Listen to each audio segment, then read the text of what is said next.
ang babaeng flight attendant na umibig sa 60 anyos, na kapitan na ang lihim sa likod ng lahat ay bumulaga sa lahat. Isang malakas na anunsyo ang umalingaw-ngaw sa boarding gate ng Ninoy Aquino International Airport Naya, Terminal 2. Ang Philippine Airlines Flight PR Lime Section 2 papuntang Singapore ay malapit ng lumipat. Si Maria Clara Marares, ang batang cabin crew manager ng flight na ito ay kalalabas lang mula sa flight crew briefing room, hawak ang isang makapal na folder ng itineraryo. Medyo bakas ang pagod sa kanyang nga mata matapos ang mahabang duty sa gabi, ngunit nanatili siyang may profesional na tindig. Si Mara ay may balingkinitang pangangatawan at bagaman hindi siya ang tipo ngang may pambihirang ganda, mayroon siyang isang nakakabiyaning karisma. Ang bawat hakbang niya ay punong kumpiyansa, magaan at bawat kilos ay pino. Sa halos 3 taon niyang pagiging flight attendant, hindi pa siya nakatanggap ng reklamo mula sa isang pasahero at hindi rin siya nasangkot sa anumang sismis tungkol sa mga piloto, isang bagay na hindi naman bihira sa kanilang propesyon. Ngunit ngayon may isang bagay na nagpaalala kay Marang ang kaba. Dahil ang kapitan ng flight na ito ay si Kapitan Ricardo Cardo Morales, ang taong madalas biro nga mga flight attendant na kung sanay bumata lang ito ngang 20 taon wala nang makatanggi rito. Si Kapitan Cardo, 58 taong gulang, ay isa sa mga pinakabeteranong kapitan ng airline. Mataas ang kanyang tindig, may buho na mayaman sa uban, ngunit ang kanyang mata ay nagnininging at ang kanyang malalim na boses ay parang may kapangyarihan na humihila. Hindi pa kailanman nakasama ni Mara si Kapitan Cardo sa isang flight crew. Kilala lang niya ang pangalan nito bilang isang huwaran ng pamantayan at kahigpitan sa trabaho, ngunit magalang at patas sa lahat. Pumasok si Mara sa auxiliary cockpit upang bumati na may profesional na ngiti. Ngunit nang magtagpo ang kanilang mata, biglang lumaktaw ang tibok ngang puso ni Mara. "Magandang kapitan, ako po si Mara Reyes, ang cabin crew manager ng Flight PR 502 ngayon," sabi niya. "O kumusta ka, Mara? Narinig ko na ang tungkol sa iyo. Mahusay ang iyong ginagawa, maging relax ka lang tulad ng dati mong flight, hindi kailangan masyadong kabahan." Ngumiti siya, sapat lang ang lalim ng boses para hindi masyadong pamilyar, ngunit nagpagaan ito sa loob ni Mara. Hindi niya maintindihan kung bakit, ngunit mula nang magtagpo ang kanilang mga mata may nakita siyang kakaibang pamilyar kay Kapitan Cardo.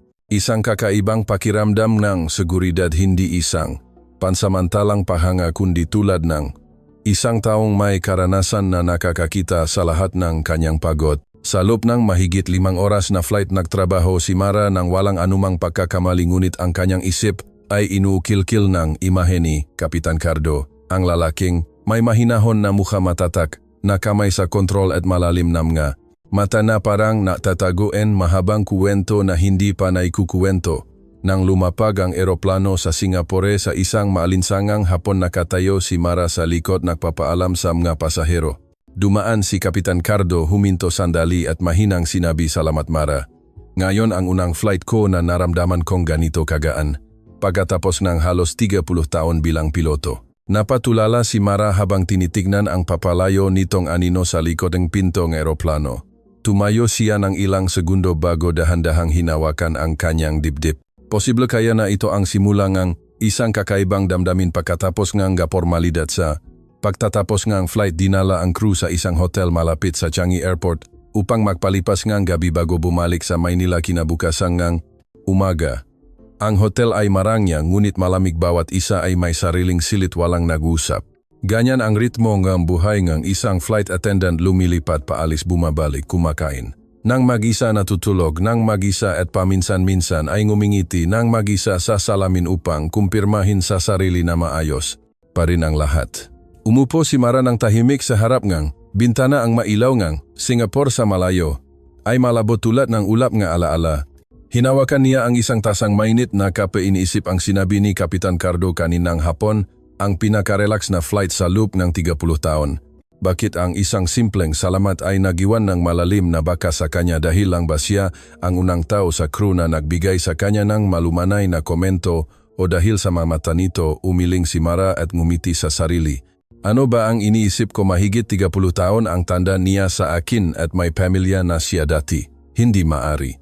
Ngunit ang puso tulad ng dati ay hindi nakikinig sa rason. Sa sandaling iyon tumunok ang telepono, isang mensahe mula sa co-pilot. "May gustong mag-imbita sa iyo para magkape sa lobby ng first floor." Hulaan mo kung sino kumunot ang no ni Mara at hulaan siguro si Kuya Ben ang cabin crew manager. Isang maikling mensahe ang sumagot mali. Si Kapitan, medyo nanginig ang kamay ni Mara. Ibinaba niya ang tasang kape at dali-daling pumasok sa banyo para magilamos upang maging gising. Hindi niya sigurado kung siya ay kinakabahan, curious o simpleng nagpapakita lang ng profesional na paggalang, ngunit sa salamin nakita niya ang kanyang pisngi na namumula. Ang ground floor ng hotel ay isang maliit na coffee shop na may istilong Filipino. Tahimik ang lugar, tanging mahinang tunog lamang ng musika ang naririnig tulad ng hangin na dumadaan sa bintana. Nakaupo na si Kapitan Cardo doon, nakasuot ng pangkaraniwang damit, isang mapusyaw na kulay abong polo at may bahagyang malalim na mukha. Umupo ka, Mara. Hindi ko intensyon na abalahin ka, maganda lang kasi ang simoy ng hangin ngayong gabi at nakakapanghinayang, maupo nang mag-isa, sabi niya habang nakatingin sa labas. Marahang tumango si Mara, umupo at nagpanatili ng magalang na distansya. Salamat, Kapitan. Nagulat din po ako sa imbitasyon. Kuya Cardo na lang ang itawag mo sa akin. Pagkatapos ng oras ng trabaho, hindi ko gusto ang pagkakaiba sa ranggo. Ang hangin sa pagitan nilang dalawa ay dahan-dahang dumaloy. Nagsimula silang mag-usap hindi na bilang kapitan at flight attendant kundi bilang dalawang tao, dalawang kaluluwa na matagal nang nalulumbay. Ikinuwento ni Mara ang tungkol sa kanyang ina na muling napakasal noong 10 taong gulang pa lang siya. Ikinuwento niya ang tungkol sa mga gabing ang duty sa gitna ng bagyo na kailangan pa rin niyang ngumiti sa mga pasahero. Samantala ikinuwento ni Kapitan Cardo ang tungkol sa kanyang unang flight bilang co-pilot, ang mapagkakataong muntik na siyang mamatay at maging ang kanyang tahimik na pagtatapos ang kasal na walang nakakaalam. Mayroon akong isang anak na lalaki, ngunit lumaki siya sa kanyang ina. Ngayon siguro kasing edad mo na siya, sabi niya nakatingin sa ibaba. Natahimik si Mara, hindi dahil sa hiya kundi dahil bumigat ang kanyang puso. Hindi niya alam kung bakit, ngunit ang mga kwentong ito ay nagparamdam sa kanya na mas malapit sa kanya. Nahiwalay sila ng mag-alas 11 gabi. Bago siya pumasok sa elevator, may sinabi si Kapitan Cardo na nagpatigil kay Mara.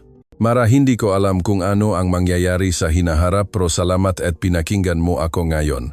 Bihira may nakakapagpagaan sa loob ko ng ganito. Sumara ang pinto. Tumingin si Mara sa kawalan, ang kanyang puso ay parang may marahang kumatok. At sa isang sandali napagtanto niya na hinihintay niya ang susunod na flight, hindi dahil sa destinasyon kundi dahil sa isang tao. Kinabukasan ng umaga sa crew lounge sa Changi Airport, normal pa rin ang kapaligiran tulad ng iba pang flight. Nakasuot pa rin si Mara ng kanyang flight attendant uniform na may asul na scarf na nakatali sa kanyang balikat, may counting lipstick sa kanyang mukha at may profesional na anyo na walang masabi.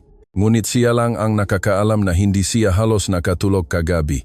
Paulit-ulit niyang iniisip ang mga mata ni Kapitan Cardo, ang malumanay ngunit makahulugang mga salita, at sinisisi ang sarili kung bakit napakadali niyang nahuhulog.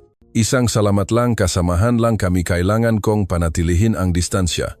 Nang sumakay ang crew sa eroplano, si Kapitan Cardo ay tulad ng dati, seryosong nagbibigay ng direktiba sa flight safety check. Ang kanyang mamata ay kalmado at walang emosyon. Medyo nakaramdam ngang pagkadismaya si Mara na parang ang nangyari kagabi ay isang magandang panaginip lang. Tahimik siyang naktrabaho, naglingkod sa mga pasahero, nagche-check ng luggage compartments at paminsan-minsan ay sumisilip sa cockpit, ngunit hindi niya nakita ang mga mata ni Kapitan Cardo. Sinubukan niyang itaboy ang lahat ng personal na inisip. Nagtatrabaho siya, nasa flight duty, kailangan ng profesionalismo. Nang lumipat ang eroplano sa ibabaw ng Philippine Sea, umitim ang kalangitan at ang turbulence ay nakpakipot ng eroplano. Pumasok si Mara sa cockpit upang iulat ang kalagayan ng mga pasahero. Kapitan, stable naman po ang cabin, pero may pasahero sa upuan ng 14B na tila takot sa taas. Napanatag ko na po at binigyan sila ng noise-cancelling headphones. Magaling salamat, sabi niya, ngunit hindi niya inalis ang tingin sa control panel. Yumuko si Mara bilang pagbati at tumalikod. Ngunit nang hawakan niya ang doorknob, biglang nagsalita si Kapitan Cardo. Mara, huwag mong hayaang guluhin ng puso ko ang isip mo. Gusto ko lang sabihin na totoo ang usapan namin kagabi. Napatigil siya, hindi lumigon at mahinang sumagot, hindi rin po ako sanay sa taong toto. Sumara ang pinto ng cockpit. Sa gitna ng pagyanig ng kalangitan, may dalawang pusong naguguluhan dahil sa isa't isa. Kinagabihan pagkalapag ng eroplano ng ligtas sanaya, nagmaneho si Mara pabalik sa kanyang maliit na tsondo sa Makati. Mag-isa siyang nakatira, walang alagang pusa, walang tanim. Ang bahay ay mayos ngunit malamig tulad ng kanyang kaluluwa sa loob na maraming taon, mayos ngunit nagisa. Binuksan ni Mara ang laptop upang tingnan ang internal mail at nakita ang isang mensahe na minarkahang pribado. Mula kay Kapitan Cardo, isang linya lang ang subject, kung maari gusto kitang makita ulit. Nanatili siyang hindi kumikilos sa harap ngang screen sa loob ngang ilang minuto. Mabilis ang tibok ngang puso niya ngunit sumigaw ang kanyang rason na huwag. Mas matanda siya, may pamilya na siya, dati huhusgahan ako, tsitsismisan ako. Ngunit ang kanyang daliri ay naklik pa rin sa reply button at nagtype ng ilang maikling salita, kung toto ka makikita tayo pero ikaw ang pipili ng lugar. Kinagabihan ng Sabado sa isang tahimik na coffee shop na nakatago sa isang maliit na eskinita malapit sa Intramuros, kung saan tanging mahinang tunog ng piano at mainit na dilaw na ilaw ang naroon. Pumasok si Mara at nakita si Kapitan Cardo na nakaupo na nakatingin ng mataman sa bintana. Hindi sila nag-usap tungkol sa trabaho, hindi binanggit ang agwat ng edad. Simple lang silang dalawang tao, bawat isa ay dumaan sa mga pagsubok ng buhay, nagahanap ng init mula sa isang tasaang kape at tapat na tingin.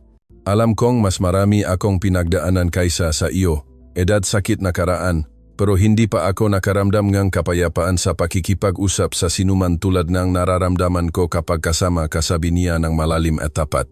Hindi ko takot ang nakaraan mo. Ang kinatatakutan ko lang ay kung wala tayong lakas ng loob na magkasama sa hinaharap, sagot ni Mara. Pareho silang natahimik, walang nagsalita. Ngunit sa kanilang mamata may isang pangako na tahimik na nabubuo, isang pangako na hindi pa nabibikas. Mula ng gabing iyon sa coffee shop, nagsimula ang isang kakaibang koneksyon sa pagitan nina Mara Reyes at Kapitan Cardo Morales. Hindi maingay, hindi publiko, ngunit sapat para pareho nilang maintindihan na pumapasok sila sa isang delikadong damdamin kung saan ang isang tingin lang ay sapat na para bumilis ang tibok ng puso. Hindi sila madalas mag-text, hindi sila nagtatawagan gabi-gabi, ngunit sa tuwing may flight na kasama ang pangalan ni Kapitan Cardo, nakakaramdam si Mara ng kaba tulad ng isang dalagitan na unang beses na nakakaramdam ng pag-ibig. Samantala si Kapitan Cardo na dati ay maingat at pribado ay mas matagal nang naupo sa crew lounge para lang tahimik na tingnan si Mara mula sa malayo. Isang gabi sa kalagitnaan ng buwan sa flight PR5501 mula Maynila papuntang Singapore, muling naatasang magkasama sa crew sina Mara at Kapitan Cardo. Alam niya ito isang linggo na ang nakalipas, ngunit sinikap pa rin niyang manatiling normal nang matanggap ang abiso. Sa kanyang puso nun ay isang labanan sa pagitan ng prinsipyo at damdamin. Matapos maging stable ang flight, nagkaroon ng 30 minutong maikling pahinga ang cabin crew bago maghanda ng pagkain para sa mga pasahero. Pumasok si Mara sa maliit na galis sa likuran para uminom ng tubig nang bigla siyang makarinig ng pamilyar na boses mula sa likuran. Madalas ka bang napapagod tuwing night flight? Lumingon siya at nakita ang mamata ni Kapitan Cardo, kalmado pa rin, malumanay pa rin tulad ng unang pakikita nila. Sanay na po ako, Kapitan. May pagod pero hindi nangangahas magreklamo, kasi kung ako ang magrereklamo, sino ang magpapagaan ng loob ko? Tinitigan siya ni Kapitan Cardo ng matagal at dahan-dahang sinabi, kung kailangan mo ngang makikinig ako yon. Ang hangin sa pagitan nilang dalawa ay tila bumigat sa sandaling iyon. Napatulala si Mara, naramdaman niya ang mabilis na tibok ng kanyang puso. Ilang beses niyang sinabi sa sarili na ito'y isang maling akala lamang, isang pahanga lamang sa isang taong may karanasan, ngunit sa sandaling iyon alam niyang nagmamahal siya at marahil ganon din siya. Nang makabalik sa Maynila pagkatapos ng 6 na oras na flight, ibinaba ang crew sa likod ng airport. Bawat isa ay umuwi sa kanilang matahanan, ngunit kusang inyalo ni Kapitan Cardo na ihatid si Mara. Nag-aatubili siya bago tumango. Sa kotse hindi sila gaanong nag-usap. Sapat lang ang katahimikan para makaramdam ng ginhawa. Nang huminto ang kotse sa maliit na eskinita patungo sa Chondoni, Mara mahinang hinawakan ni Kapitan Cardo ang manibela, tumingin sa harap at biglang nagsalita. Gusto kitang imbitahan sa isang lugar, hindi coffee shop, hindi hotel at lalong, hindi anumang kinatatakutan mo. Gusto kong maglakad kasama ka sa isang lumang distrito ng Maynila kung saan dinala ko ang aking dating asawa, ngunit hindi ko kailanman naramdaman ang kaligayahan. Tumingin si Mara sa kanya at nakita ang isang bakas ngang kalungkutan sa likod ng kanyang matipunong anyo. Kung pupunta ako, ibig sabihin tinatanggap kong pumasok sa isang mundo na maaring husgahan ng iba, mahina niyang sabi. Hindi ko kailangan na, agarang sagot mo, pero kung sa isang sandali ay hindi ka na naisa, kahit ilang oras lang, tawagan mo ako. Inabot ni Kapitan Cardo ang isang maliit na papel na kasulat. Dito ang isang linya lang ang kanyang personal na numero ng telepono na ginagamit lamang kapag toto ang damdamin. Tumayo si Mara sa harap ng gate, tinitignan ang papalayo nitong kotse sa gabi. Malamig na hangin ang umihip nagpagalaw sa kanyang manipis na jacket, ngunit hindi siya nakaramdam ng lamig. Sa kanyang kamay ang maliit na papel ay marahang nangini kasama ng hangin tulad ng kanyang puso ngayon na umiindayok sa isang lalaki na walang edad, walang nakaraan, walang pahuhusga kundi tanging kabaitan. Pagkaraan ning 3 araw tuloy-tuloy ang flight schedule ni Mara patungong Thailand at Korea. Ang sobrang siksik na itineraryo ay nagpapagod sa kanya, ngunit nakakagulat na hindi na gaanong mabigat ang mga-flight ngayon. Sa bawat pagsuot niya ng uniforme, pagayos ng scarf at paglalagay ng lipstick sa salamin, na alala niya ang mamata ni Kapitan Cardo at ang mahinang sinabi nito, kung kailangan mo ngang makikinig ako yon. Hindi niya sinulatan si Kapitan Cardo mula nang ihatid siya. Itinago niya ang maliit na papel na may numero ng telepono sa kanyang wallet, dala-dala sa lahat ng kanyang flight, parang isang lihim na anting-anting na siya lang ang nakakaalam. May isang bagay sa lalaking iyon ang nagpipigil sa kanyang lumapit, ngunit hindi rin siya makatalikod. Kinagabihan pagkatapos ng flight mula Busan umuwi si Mara pasado alas 11. Pagkabukas niya ng pinto, nagulat siya nang makita ang anino ng isang tao na nakaupo at naghihintay sa ilalim ng isang lumang puno ng akasya sa dulo ng eskinita. Sa mapusyaw na dilaw na ilaw ng poste, tumayo ang taong iyon. Si Carlo, ang kanyang dating nobyo. Si Carlo ang lalaking minsan nang nakpunit sa puso ni Mara nang matuklasan niyang niloloko siya nito kasama ang sarili niyang matalik na kaibigan 2 taon na ang nakalipas. Ang pagtataksil na iyon ay naging dahilan ng kanyang pagiging insomniac sa loob ng maraming buwan at kinailangan pa niyang kumonsulta sa therapist upang makabalik sa balanse. At dahil kay Carlo, ipinangako niya sa sarili na hindi na siya ibig ng ganun katanga muli. Mara, ang tagal na kitang hinintay, nanginginig ang boses ni Carlo. Anong ginagawa mo rito? Malamig na tanong ni Mara, walang ekspresyon sa mukha. Nagkamali ako. Nagkamali talaga ako. Mula nang mawala ka doon ko lang nalaman kung ano ang ibig sabihin ng kawalan. Nakipahiwalay na ako sa kanya. Gusto ko lang humingi ng isa pang pagkakataon. Natahimik si Mara.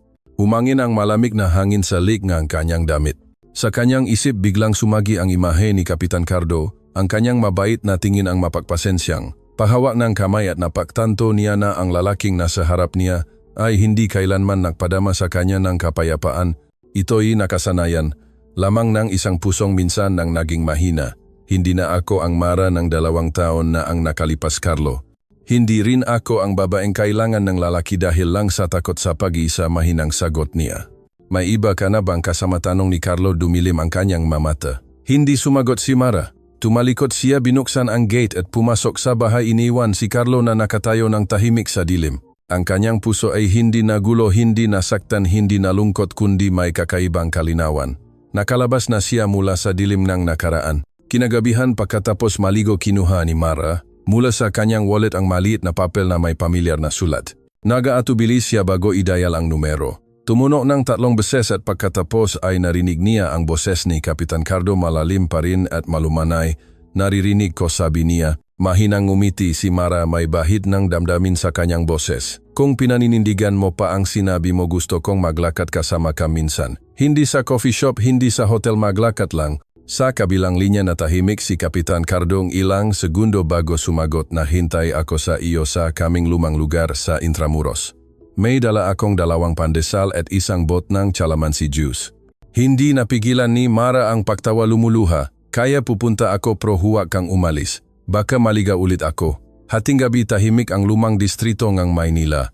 Sa ilaw ng poste na bumababasa mga dahon ng puno, ang anino ng 2 naglalakad ay humabasa kalsadang may ladrilyo. Hindi sila gaanong nausap, ngunit sa pagitan nila ay wala ng distansya. Hindi natakot si Mara sa pahuhusga. Hindi na nahihiya sa nakaraan ng kapitan. Naramdaman lang niya, natuto siya sa kanyang damdamin sa unang pagkakataon sa loob ng maraming taon. At ang pinaka nakakatakot ngayon ay hindi ang pag-ibig na lampas sa edad, kundi ang mawala ito muli. Mula ng gabing iyon ng paglalakad sa lumang distrito, nagsimula ang isang kakaibang koneksyon sa pagitan nina Mara Reyes at Kapitan Cardo Morales. Hindi maingay, hindi publiko, ngunit sapat para pareho nilang maintindihan na pumapasok sila sa isang delikadong damdamin kung saan ang isang tingin lang ay sapat na para bumilis ang tibok ng puso. Hindi sila madalas mag-text, hindi sila nagtatawagan gabi-gabi, ngunit sa tuwing may flight na kasama ang pangalan ni Kapitan Cardo, nakakaramdam si Mara ng kaba tulad ng isang dalagita na unang beses na nakakaramdam ng pag-ibig. Samantala si Kapitan Cardo na dati ay maingat at pribado ay mas matagal nang naupo sa crew lounge para lang tahimik na tingnan si Mara mula sa malayo. Isang hapon pagkatapos ng flight mula Cebu ng papalabas, si Mara sa crew lounge matapos magpalit ng uniforme, nagulat siya nang marinig ang dalawang kasamahan na nagbubulungan sa likod niya. Alam mo ba yung si Mara parang may relasyon yata kay Kapitan Cardo? Ano, naku po, malapit na siyang mag-retire. Mas matanda pa sa tatay niya. Narinig ko sa mga junior flight attendant na nakita silang kumakain sa labas at naglalakad pa sa Luneta Park. Sinong mag-aakala na patigil si Mara, parang sinasakal ang kanyang puso. Malamig na pawis ang tumulo sa kanyang palad. Sinikap niyang manatiling kalmado, mabilis na lumabas ng pasilyo na kunwari na walang narinig. Ngunit ang bulong-bulungan ay parang karayom na tumuso ng malalim sa kanyang dignidad. Kinagabihan hindi na niya sinulatan si Kapitan Cardo tulad ng dati. Umupo siya ng tulala sa kanyang apartment na katitik sa kisame. Hindi niya takot ang sismis, ngunit may ibang kinatatakutan siya.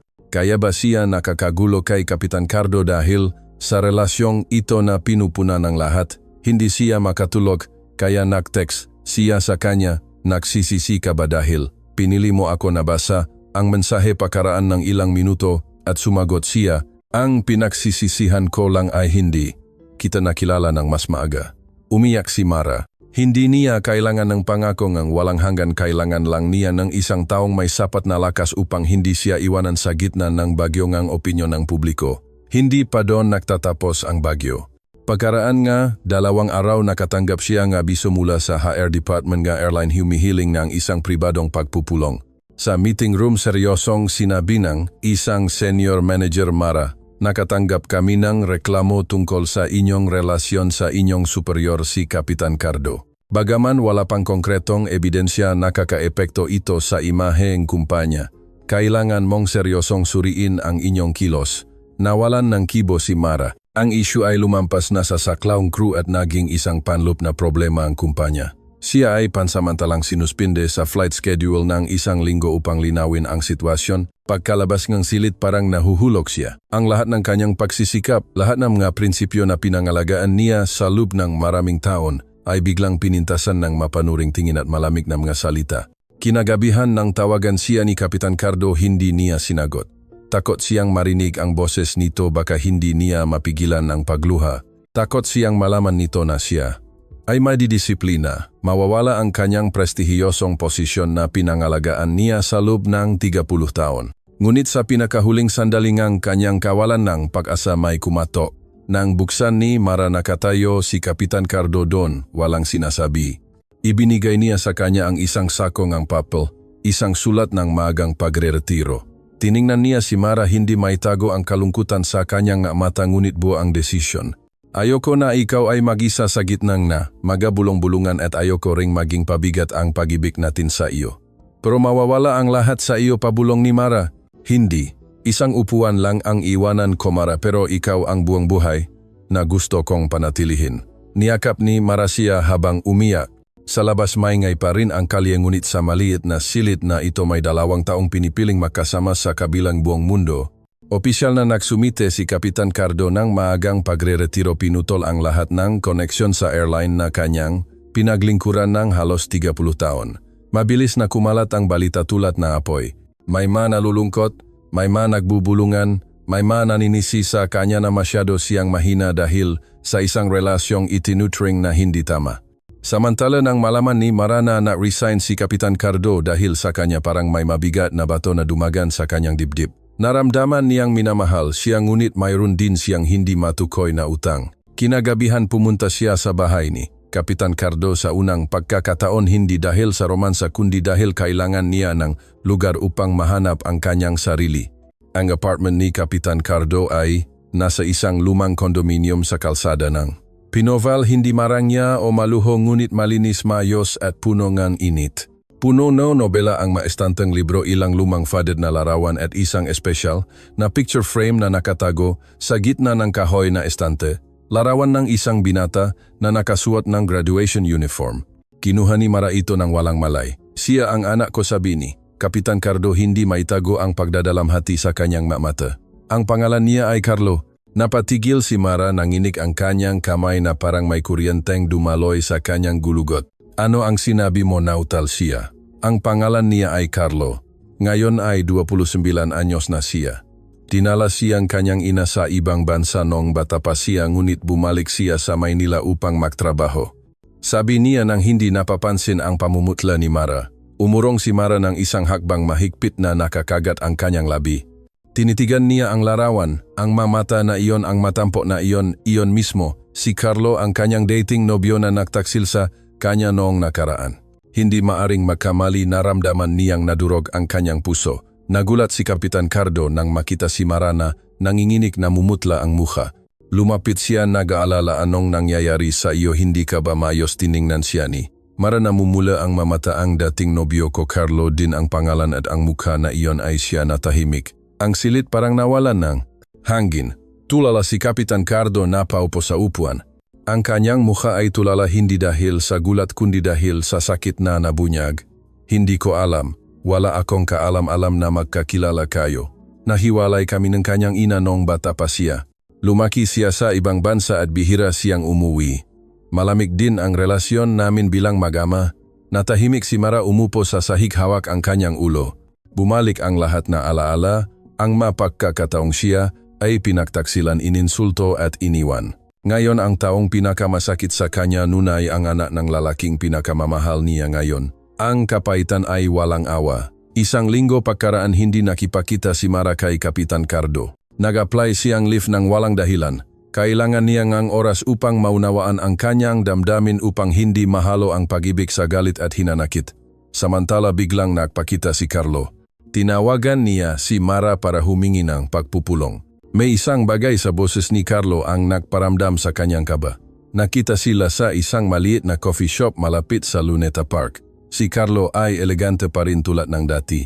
Ngunit sa pagkakataong ito ang kanyang mata ay nagtatago en malamig na kalkulasyon. Mara, alam kong may karelasyon ka. Kumalat na ang balita sa loop na kumpanya, ngunit marahil hindi mo inaasahan na siya ang tatay ko. Nagpapanatili si Mara ng kalmadong mukha, ngunit bumubukal ang damdamin sa kanyang puso. Ano ang gusto mo? Tanong niya matalimang boses. Humigop si Carlo ng kape at yumuko, mahinang sinabi ang nakaraan natin. Mara, kung may magbubunyag sa tingin mo, ano ang mangyayari sa iyong career? Isang flight attendant na niloko ng kanyang nobyo at yumibig sa tatay ng traidor. Threaten mo ba ako? Ngumiti si Carlo ng mapait, malalim ang boses. Hindi, Mara, ipinapaalala ko lang sa iyo, kung gusto mong panatilihin ang kapayapaan, iwanan mo ang tatay ko. Mahigpit na hinawakan ni Mara ang kanyang kamay, lumubog ang kanyang kuko sa balat, ngunit hindi siya umiyak, hindi siya bumaksak. Tumayo siya, tiningnan ng diretso si Carlo. Nun mahina ako, kaya nagawa mo akong saktan. Ngayon hindi na ako takot. At kung gusto mong lumaban, subukan mo. Nawalan na ako ng lahat, minsan wala na akong kinatatakutan. Tumalikod si Mara at umalis, iniwan si Carlo na nakaupo ng tulala. Sa kanyang mata, hindi na siya isang babaeng nasaktan kundi isang babaeng mature na handang harapin ang nakaraan at ipagtanggol ang tunay na pag-ibig. Umalis si Mara sa coffee shop nang may matatag na hakbang, ngunit ang kanyang puso ay parang karagatan na sumisigaw. Hindi niya kailanman naisip na darating ang araw na haharapin niya si Carlo, ang traidor niya noon sa ganitong nakakatawang sitwasyon. At ngayon hindi lang siya ang dating nobyo kundi siya rin ang anak ng lalaking minamahal niya. Kinagabihan, tahimik siyang umupo sa kanyang silid, hawak ang telepono, ngunit walang lakas ng loob na tawagan si Kapitan Cardo. Takot siyang masaktan ito, takot siyang sisihin siya nito dahil hindi niya sinabi ng maaga. At higit sa lahat, takot siyang kailangan nitong mamili sa pagitan ng dalawang pinakamahalagang tao sa kanyang buhay, ang kanyang anak at ang babaeng minamahal niya. Ngunit tinawagan siya ni Kapitan Cardo. Mara, alam ko na. Ang kanyang boses ay malalim, walang sisihan, walang gulat, mahina lang tulad ng isang buntong hininga. Natahimik si Mara. Nakita kami ni Carlo ngayon. Sinabi niya ang lahat. Ano ang iniisip mo? Nautal si Mara. Masakit. Hindi dahil sa naging karelasyon mo siya kundi dahil sa loob nga maraming taon bilang ama hindi ko kailanman tunay na naintindihan kung sino ang anak ko. Alam kong galit siya sa akin dahil iniwan ko ang kanyang ina ngunit hindi ko inaasahan na pipiliin niya ang pinakamasamang paraan upang panatilihin ang kanyang dignidad sa pamamagitan ng pananakit sa iba. Umiyak si Mara walang tigil ang pagluha. Hindi niya inaasahan na siya ang pinakamasakit. Ayoko na mawala sa iyo ang anak mo dahil sa akin. Mara pakinggan mo ako tumigas ang boses niya. Hindi nawala sa akin si Carlo dahil sa iyo. Matagal na siyang gumalis sa akin. Nang pinili niya ang buhay na alam lang ang sarili. Ikaw Mara, ikaw ang tanging dahilan kung bakit pakiramdam ko ay buhay pa rin ako. Binalot ang katahimikan. Tinakpan ni Mara ang kanyang mukha humihigbi. Ngunit sa pagkakataong ito hindi dahil sa sakit kundi dahil alam niyang may isang taong nakatayo sa tabi niya kahit na tinalikuran siya ang mundo. Pagkaraan ng 2 araw, biglang nakatanggap si Mara ng mensahe mula sa hindi kilalang numero. Magkita tayo minsan. Ayoko makita ang tatay ko na nahihirapan dahil sa isang babaeng tulad mo. Lumang coffee shop 9:00 gabi Carlo. Sa una bala ni Mara na huwag pansinin ngunit nagpasya siyang pumunta. Hindi na siya takot kay Carlo. Kailangan niya ngang isang pagkakatao upang tapusin ang lahat. Nang dumating siya nakaupo na si Carlo doon malamig ang mukha. Halos hindi pa naubos ang kape sa harap niya. Nang makita niya si Mara, hindi siya tumayo sinabi lang sa, tingin mo ba talaga ay karapat-dapat kang pumasok sa pamilya ko umupo? Si Mara ang kanyang mata ay hindi umiwas.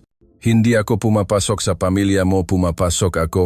Sa buhay ng isang lalaki bilang isang mature na babay hindi humihingi, hindi nakikipag-agawan. Ngumiti si Carlo ng mapait. Ano ang susunod na plano mo magpakasal?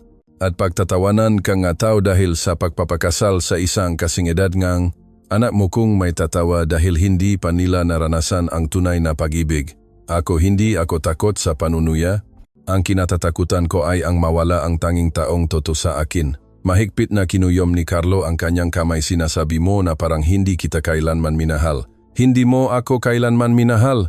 Minahal mo ang sarili mo at nang saktan mo ako hindi ka man lang lumingon. Samantala siya kapag nalungkot ako alam na niya agad hindi na kailangan ng masalita. Ang masalitang iyon ay parang malakas na sampal.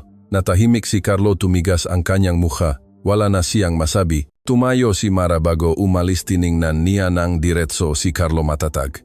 Ang kanyang boses, hindi ko kailangan ng kapatawaran mo ngunit mula ngayon huwag ka nang manghimasok sa buhay namin ng tatay mo dahil hindi ako urong. Kinagabihan nag-text si Kapitan Cardo, salamat at naging mas matapang ka kaysa sa inakala ko. Alam kong hindi ito madali ngunit kung mananatili ka hindi kita bibitawan. Binasa ni Mara at umiyak. Sa pagkakataong ito hindi na niya naramdaman ang bigat. Naramdaman niyang pinoprotektahan siya. Sumagot siya, hindi ako aalis. 3 araw matapos ang paghaharap ni Mara at Carlo, isang bagong pangyayari ang naganap. Sa pagkakataong ito hindi na itom nga malamig na banta o mapanuring tingin sa pasilyo ng airline kundi isang karakter na hindi inaasahan ni Kapitan Cardo at Mara, ang ina ni Carlo o ang dating asawa ni Kapitan Cardo, si Aling Susan. Si Aling Susan ay isang babaeng nagtrabaho sa Foreign Service, ngayon ay retirado na at naninirahan ng tahimik sa isang malaking bahay sa Quezon City. Sa loob ang maraming taon matapos ang kanilang diborsyo halos, wala na siyang kontak kay Kapitan Cardo, tanging para lang sa kanilang anak na si Carlo. Bagaman tahimik ang pagtatapos ang kanilang kasal noon, may sugat pa rin sa kanyang puso na hindi pa gumagaling. Nang gabing iyon pauwi si Mara galing sa airport nang makatanggap siyang tawag mula sa hindi kilalang numero. Ikaw ba si Mara Reyes? Isang matatag na boses ng isang nasa katanghaliang gulang na babae ang umalingaw-ngaw. Opo ma'am, ako si Susan, ang ina ni Carlo at ang dating asawa ni Cardo. Gusto kitang makita. Sa tingin ko kailangan nating mag-usap minsan bilang dalawang babae. Napatigil si Mara, hindi niya inaasahan na mabilis na lalala ang sitwasyong ito. Kinabukasan ng hapon nagkita sila sa isang tradisyonal na tea house sa ermita. Si Aling Susan ay nakasuot ng simpleng damit na kabun ang buhok at may kalmadong tindig tipikal ng isang dating nagtrabaho sa Foreign Service. Hindi niya tiningnan si Mara nang may pahamak ngunit sa kanyang mata ay makikita pa rin ang malinaw na pag-ingat. Hindi ako narito upang pahirapan ka ngunit gusto kong direktang tanungin, seryoso ka ba talaga sa relasyong ito? Diretsahang tanong niya. Hindi umiwas si Mara, sumagot ng matatag, opo. Hindi po ako nakipagrelasyon kay Kapitan Cardo dahil sa pera o dahil sa awa o kakulangan. Nananatili po ako dahil sa damdamin dahil sa kabaitan na hindi ko na makita sa mga kabataan. Natahimik si Aling Susan. Hindi alam ni Mara kung galit ba siya o nag-iisip. Ilang sandali pakaraan mahina niyang sinabi, kami ni Cardo ay nagkaroon kasal na akala ng lahat ay perpekto. Ngunit tahimik kaming nahiwalay, walang ingay, walang away dahil napagod ako. Napagod ako sa isang lalaking laging pinipili ang kanyang career bilang kanyang asawa sa halip na ang kanyang tunay na asawa sa tabi niya.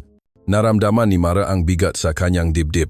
Hindi ko siya sinisisi, Aling Susan, pero nang makita ko siyang handang isakripisyo ang kanyang halos 30 taong career dahil sa isang babae. Napagtanto ko na marahil hindi niya lang ako minahal tulad ng pagmamahal niya sa iyo noon. Ang masalitang iyon ay nagpatigil kay Mara, ngunit kailangan din niyang isipin si Carlo. Siya ang anak ko, nasasaktan siya, hindi niya matanggap na ang taong minahal niya noon ay minamahal ngayon ang kanyang sariling ama. Lalong lumalim ang boses ni Aling Susan. Lumunok si Mara, sinisikap manatiling kalmado. Hindi ko po intensyon na sirain ang anuman, Aling Susan, ngunit sa tingin ko hindi ko dapat bayaran ang mapagkakamaling ang iba. Hindi po ako kusang lumapit kay Carlo at hindi ko rin pinili si Kapitan Cardo dahil gusto kong magiganti. Sumusunod lang po ako sa aking puso matapos ang maraming sakit. Matagal na natahimik si Aling Susan. Sa huli tumayo siya at dahan-dahang sinabi kong, dumating ang araw na napagtanto mong kailangan ding huminto ang pag-ibig sa tamang panahon, alalahanin mo ang pag-usap natin ngayon. Pagkatapos ay umalis siya, iniwan si Mara na nakaupo doon tahimik ngunit hindi mahina. Kinagabihan nakita si Kapitan Cardo at Mara. Nakaupo siya sa tabi ng bintana, tinitingnan ang mabilis na daloy ng masasakyan sa labas ng kalye. Ikinuwento niya na nahiwalay sila ni Susan dahil sa distansya, hindi dahil sa pagtataksil, ngunit alam niyang sa puso ni Susan ay laging nararamdaman na siya ay iniwan. At si Carlo hindi niya kailanman talaga ako pinatawad. Marahil ngayon ay nararamdaman mo rin ang pressure na iyon. Mahigpit na hinawakan ni Mara ang kanyang kamay, pinutol siya. Hindi po ako takot sa tingin ni Aling Susan, Kapitan. Ang kinatatakutan ko lang po ay kung isang araw ay bumalik ka sa dati mong gawi at pipiliin mong manahimik sa halip na ipagtanggol ang taong nasa tabi mo. Tiningnan siya ni Kapitan Cardo, ang kanyang nga mata ay puno ng pasasalamat. Hindi na ako bata para magsimula muli. Mara, ngunit kung bibigyan pa ako nga 10 taon para mabuhay, gusto kong mabuhay ang 10 taon na iyon kasama ka ng may buong katapatan at kabaitan na utang ko sa mga nauna. Ipinatong ni Mara ang kanyang ulo sa balikat niya, namumula ang mga mata. Alam niyang minamahal niya ang isang lalaking nakamalita-himik na dumaan sa pagkabigo, ngunit ngayon ay alam na kung paano pangalagaan ang tama. Inakala nila na pagkatapos ng pagpupulong kay Aling Susan, unti-unting hihupa ang lahat. Ngunit hindi ganun kasimplang buhay. Isang lihim na alon ang nakukubli, naghihintay ng pagkakataon na sumabog, at ang nagpasimuno ay walang iba kundi si Carlo. Ilang araw lang pakaraan, isang anonymous post ang lumabas sa isang malaking fanpage na nagbubunyag ng masismis sa mga flight attendant at piloto kasama ang manakaw na larawan nina Mara at Kapitan Cardo na magkasama sa isang coffee shop. Ang caption ay punong panunuya, batang flight attendant, nakipagrelasyon sa 60 anyos na kapitan na dating tatay ng ex-boyfriend niya. Isang relasyon na gumugulo sa likod ng entablado nga airline. Pag-ibig ba ito o isang pagsasamantala para sa kinabukasan? Mabilis na naging mainit na usapan ang post, libu-libong beses na ibinahagi sa loob lamang ng ilang oras. Ang seksyon ng komento ay isang karagatan ng pangungutya, panunuya at paghamak. Walang ganda kaya dinadaan sa pandaraya. Ang mga flight attendant ngayon mas mahalaga ang posisyon kaysa moralidad. Nakipagrelasyon sa tatay pa ang ex-boyfriend. Anong klaseng tao yan? Si Mara, nang matanggap ang balita ay nakahanda na sanang sumakay sa isang test flight para sa isang bagong airline. Hinawakan niya ang telepono, puting-puti ang mukha, nanginginig ang labi. Ang lahat ng kanyang pagsisikap na panatilihin ang kanyang imahe, lahat ng kanyang prinsipyo sa pagiging pribado ay parang isang biro na walang awa na hinahalungkat ng mga tao. Mabilis na kumalat ang balita sa buong industriya ng abyasyon. Ang mataong dating nagpapahalaga kay Mara ay nanahimik. Ang ilang kakilala ay tumingin sa kanya ng may awa. Ang makasamahan ay nagbuntong, hininga, sayang naman.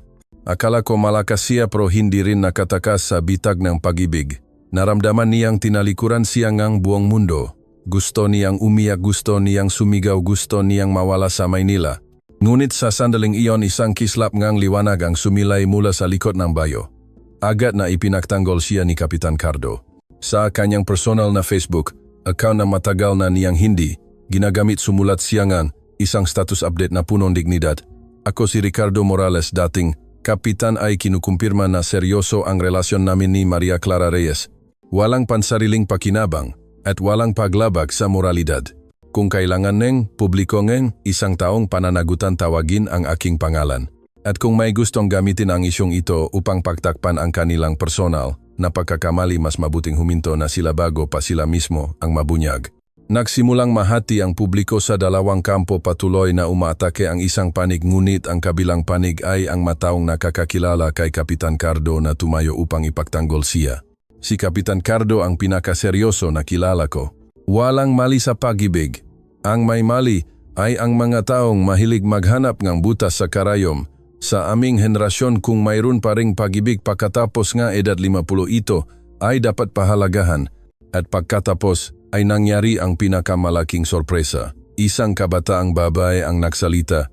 Nagiwan siya ngang detalyadong komento sa post na nagbubunya kasama ang ebidensya nga mensahe at screenshot. Ako ang minsan nang niloko ni Carlo. Nang maging kami may iba pa siyang karelasyon. Muntik na akong mabuntis, ngunit pinilit akong ipalaglag. Ngayon ginagamit niya ang dating relasyon upang dungisan ang ibang tao. May mukha pa ba siyang masasabing biktima siya? Mabilis na kumalat ang impormasyon. Si Carlo ay tinawag sa lahat ng grupo. Ang mataong nakakakilala sa kanya noon ay nakukuwento na ngayon tungkol sa kanya. Mandaraya sa negosyo, may dalawang mukha, ginagamit ang damdamin upang manipulahin ang mababae. Agad na nagbago ang pananaw ng publiko. Ang orihinal na post na nagbubunyag ay tahimik na binura. Humingi ngang paumanhin ang fanpage sa isang pangkalahatang mensahe, ngunit para kay Mara, ang mga sugat na iniwan ng post na iyon ay masakit pa rin tulad ng dati. Kinagabihan pinuntahan siya ni Kapitan Cardo. Hindi siya gaanong nagsalita, niyakap lang siya ng mahigpit. Patawat Mara dahil hindi kita naipagtanggol ng maaga. Masyado akong naging kampante, inakala kong walang makakaalam sa tahimik nating pag-ibig. Ngunit kung kailangan kong isakripisyo muli ang lahat, pipiliin pa rin kita. Umiyak si Mara, ngunit sa pagkakataong ito ang luha ay hindi na dahil sa kahinaan kundi sa ginhawa. Tumayo siya sa gitna ng mga sugat na dahan-dahang nahihilom sa gitna ng isang lipunang puno ng pahuhusga, at napagtanto niya na tanging ang tunay na pag-ibig lamang ang magbibigay ng lakas sa isang tao upang lumaban hanggang sa dulo. Pagkatapos ang lahat ang bagyo na pinagdaanan, nakpasya sina Mara Reyes at Kapitan Cardo Morales na umupo at mag-usap ng seryoso. Hindi na mga pagpupulong na puno nga emosyon, kundi malinaw at tapat na dialogo bilang dalawang matatanda na nasa sangangdaan magpapatuloy ng magkasama o hihinto upang hindi na magbigay na higit pang sakit. Nang hapon na iyon, sa maliit na silid na punong-puno ngang sikat nga araw sa balchoni sa ikalawang palapag, tahimik na nagtimpla ngang kape si Kapitan Cardo habang si Mara ay nakaupo sa tabingang bintana, malalim ang tingin. Mas payat ang kanyang mukha kaysa dati, ngunit ang kanyang mata ay mas maliwanag, tulad ng isang taong kakalabas lang mula sa bagyo at natutong maging kalmado. Pagod ka ba? Tanong niya. Pero hindi ko pa kailanman naramdaman na nabubuhay ako ng ganito katoto, sagot ni Mara at seryoso siyang tiningnan. Gusto kong kausapin ang nanay mo at si Carlo sa huling pagkakataon. Pagkatapos niyon, kung galit pa rin sila sa akin, hindi na ako magpupumilit, pero kailangan kong magsalita. Marahang tumango si Kapitan Cardo. Naintindihan niya na hindi humihingi si Mara ng pahintulot, kundi gusto niyang linawin ang lahat upang hindi siya mabuhay ng may pag-aalinlangan. Ang appointment ay inayos para sa isang linggo ngang umaga sa bahay ni Aling Susan Morales, isang lumang fila na puno ngang bulaklak at libro kung saan ang oras ay tila bumabagal ng ilang beats. Nakaupo si Aling Susan sa gitnang silid. Sa kanyang kaliwa ay si Carlo, malamig pa rin ang mamata, at sa kanan na isang walang laman na upuan para kay Mara. Pumasok si Mara, magalang na yumukot. Ang kanyang mukha ay hindi nagpapakita ng takot, hindi rin masyadong matigas, kundi malumanay at akma. Salamat po at pumayag kayong makipagkita, Aling Susan, at pati na rin po si Carlo. Natahimik ang hangin. Humigop si Aling Susan ng kape at nagsalita muna. Hindi ko kayo pipigilan, Mara, ngunit gusto kong malaman kung naisip mo na ba ang kahihinatnan. Isang buhay na nakatali sa isang lalaking 30 taon ang tanda sa iyo kasama ang isang nakaraan na minsan ay nagdulot ng sakit sa iyo, tumango si Mara. Naisip ko na po Aling Susan. Sa katunayan natakot ako hanggang sa punto na gusto ko ng sumuko ngunit napagtanto ko na ang nagpapasakit sa akin ay hindi ang edad o ang nakaraan kundi kapag ang isang tao ay hindi nangangahas na hawakan ang aking kamay sa gitna ng maraming tao. At si Kapitan Cardo, nangahas siya. Napatawa si Carlo ng mapait. Nangahas o nagpapakasira isinakripisyo ang karir isinakripisyo ang reputasyon para lang mapagbigyan ang isang batang babae. Lumingon si Mara at tiningnan ng diretso si Carlo sa unang pagkakataon ay wala ng takot o hinanakit. Minsan nawalan akong tiwala sa lahat ng lalaki dahil sa iyo Carlo ngunit ang tatay mo ang nagpabalik ng aking tiwala. Walang pumilit sa kanya na piliin ako. May karapatan siyang pumili ng isang mas malumanay mas kaunting problema kaysa sa akin. Ngunit pinili niya ako kasama ang lahat ng aking sakit at magulong nakaraan. Kaya wala kang karapatang manuya. Natahimik ang silit. Mahigpit na kinuyom ni Carlo ang kanyang kamay ngunit hindi sumagot. Sa kanyang mata may isang kislap ng isang bagay hindi galit kundi marahil ay kawalan ng kakayahan. Ibinaba ni Aling Susan ang tasang kapalumambot ang kanyang boses. Alam mo Mara, sa sandaling pumasok ka sa pamilyang ito marami kang matatanggap na chismis. May mga pagkakataon na mapapagod ka at baka sisihin mo ang sarili mo dahil pinilit mong pumasok. Talaga bang handa ka na huminga ng malalim si Mara at tumango? Hindi po ako sigurado kung magtatagal ako hanggang sa huling hininga ko kasama si Kapitan Cardo Aling Susan ngunit sigurado po ako sa isang bagay kung hindi po ako magpapatuloy pagsisisihan ko ito sa buong buhay ko. Hindi na nagsalita pa si Aling Susan. Tiningnan lang niya si Kapitan Cardo na nakatayo sa likod ni Mara ang mamata ng isang babaeng minsan ng umibig na galit at ngayon ay bumibitaw ng may pagtanggap. Natapos ang pagpupulong. Walang sigawan, walang luha, walang yakap ng pagbabati. Ngunit para kay Mara sapat na iyon. Kinagabihan inilabas nina Kapitan Cardo at Mara ang kanilang mga motorsiklo at naglakad-lakad sa kalye tulad ng dati nilang nakasanayan. Malamig ang hangin ng Abril marahang umihip sa mga batang puno nga akasya. Ayos ka lang ba tanong niya mahinang hinawakan ang kanyang kamay. Ayos lang, akala ko masasaktan ako pero hindi. Gumaan lang ang pakiramdam ko, ngumiti siya. Ang ngiti nga isang lalaking dumaan sa buong buhay at ngayon lang nakaramdam nga kapayapaan sa kanyang puso. Inilagay ni Mara ang kanyang ulo sa balikat niya mahinang sinabi hindi ko kailangan ng pagtanggap ng lahat kapitan. Kailangan ko lang na hindi mo ako bibitawan, sapat na iyon. Sa ilang poste patuloy silang naglakad ng tahimik hindi na kailangan ng karagdagang salita. Dahil kapag sapat ang lalim ng pag-ibig hindi na kailangan ng maraming wika.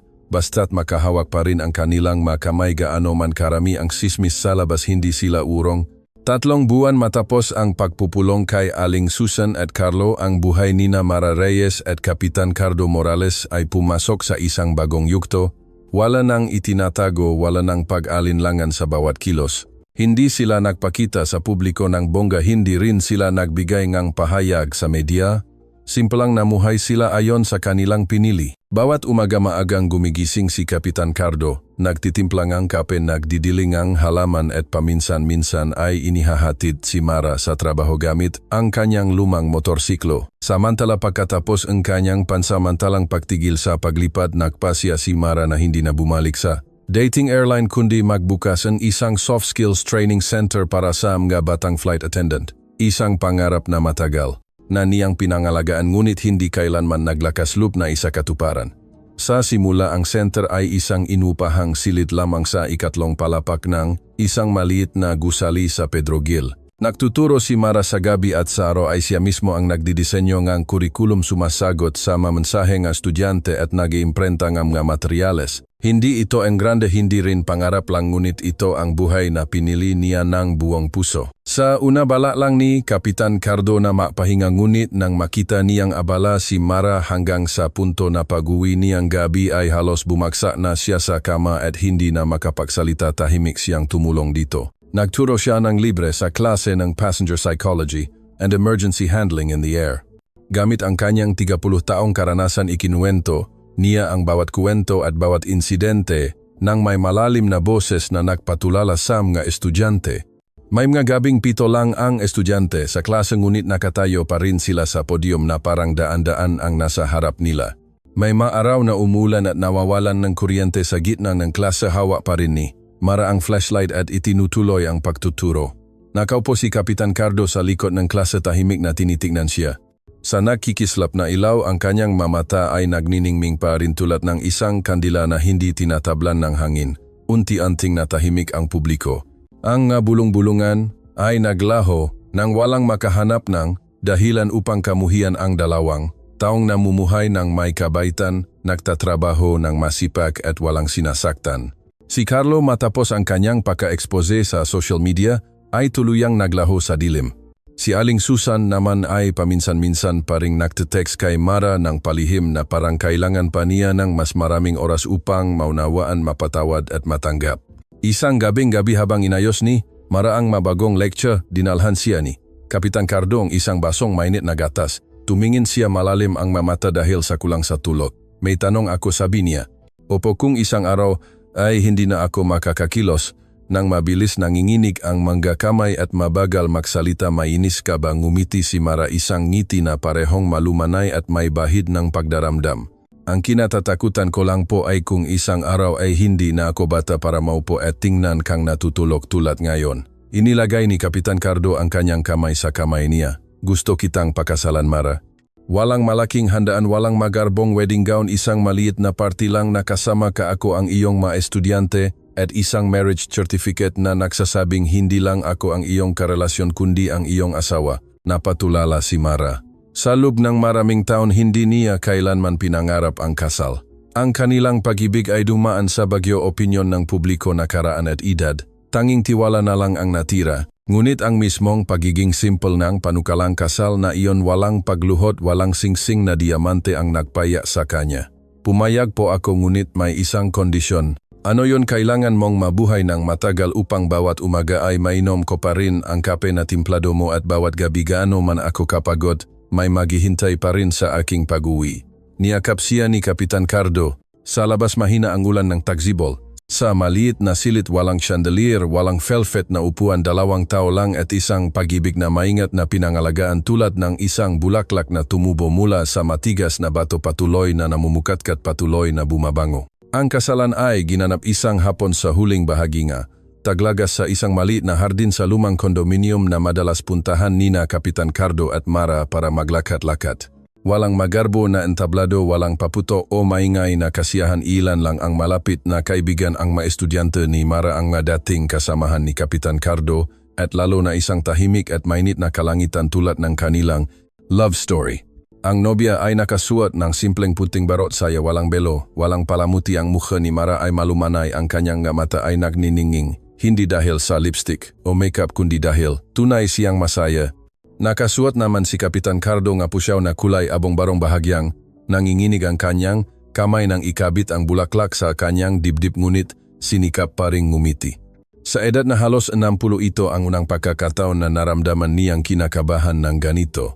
Ang nakasal ay isang dating estudyante ni Kapitan Cardo na ngayon ay isang chopilot na emosyonal na nagbigay ng pahayag. Minsan inakala kong ang piloto ang pinakamatapang na tao dahil nangangahas silang harapin ang bagyo sa kalangitan. Ngunit ngayon nakita ko na si Maestro Cardo ang mas matapang dahil nangahas siyang harapin ang opinyon ng publiko, ang edad, ang nakaraan upang mahalin ang isang tao ng buong puso.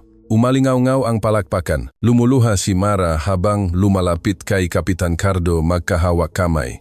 Walang nagsalita, ngunit sa sandaling iyon ang mga mapanuring tingin noon ay tila naglaho. Ang pag-ibig kapag sapat ang lalim ay hindi na kailangan ng paliwanag. Kitang-kita ito sa paraan ng kanilang pagtingin sa isa't isa, sa nanginginig na boses ng magpasalamat sa mga mata ng bawat isa sa mga naroron. Ang pinakamalaking sorpresa ay nangyari nang malapit nang matapos ang seremonya.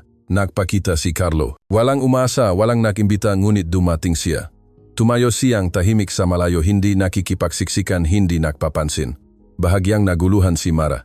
Nakita ni Kapitan Cardo ang kanyang anak, lumalim ang kanyang tingin, ngunit walang hinanakit, tanging kalmado ang isang amang tinanggap na hindi mapilit ang relasyon ang magulang at anak kundi kailangan itong alagaan. Tumayo si Carlo ng ilang sandali at pagkatapos ay lumapit, tumango upang batiin ang dalawa at inabot kay Mara ang isang maliit na sobre. Hindi mo na kailangan basahin ngayon, Mara. Ilang huling salita lang mula sa isang taong masyadong nakamali.